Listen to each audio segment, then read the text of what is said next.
This Dell G7 gaming computer was in need of a thermal repasting, and to get into that component I need to remove all of these other parts, the RAM, SSD, battery,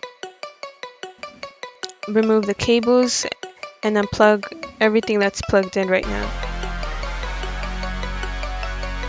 Then all of these screws need to be taken out along with the plastic cover that's on it.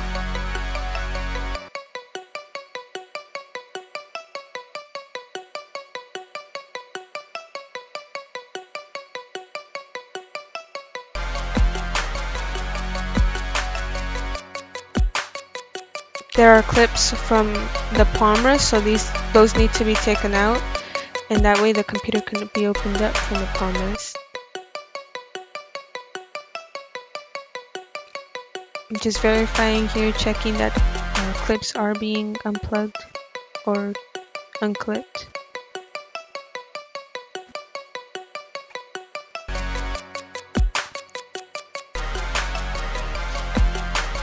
There are still some screws that need to be taken out, but after taking those out, the part comes off.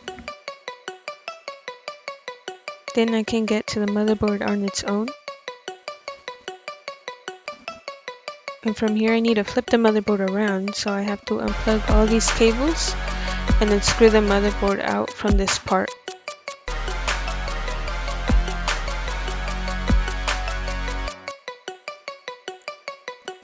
And then I can take out the motherboard freely.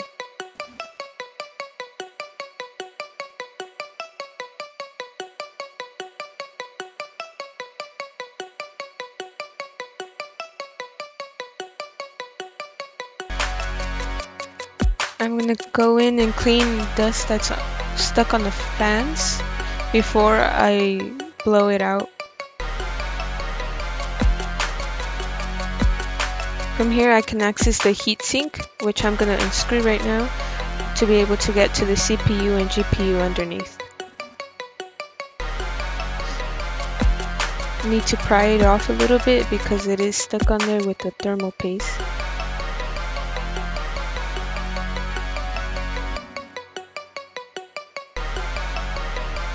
And now I've successfully gotten to the GPU and CPU.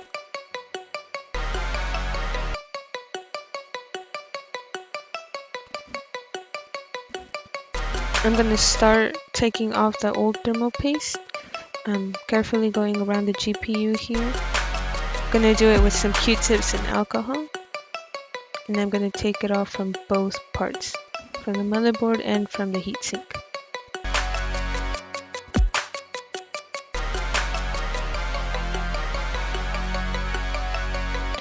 I'm also going to blow air through the fan to remove any dust that may be stuck on there.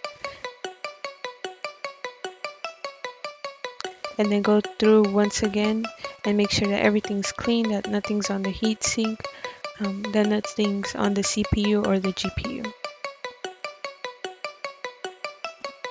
And now I can put in some new thermal paste. This is Arctic X4, I believe. Putting it through the whole part, that way it spreads evenly.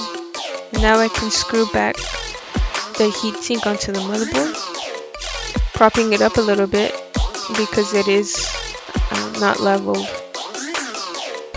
Plugging the fans back in and putting the motherboard back in place. Then I can screw the motherboard back in and connect all those cables.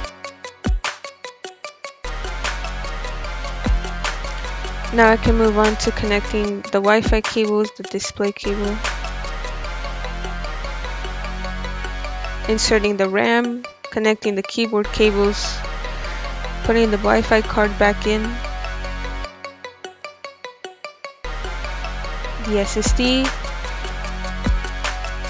and the battery.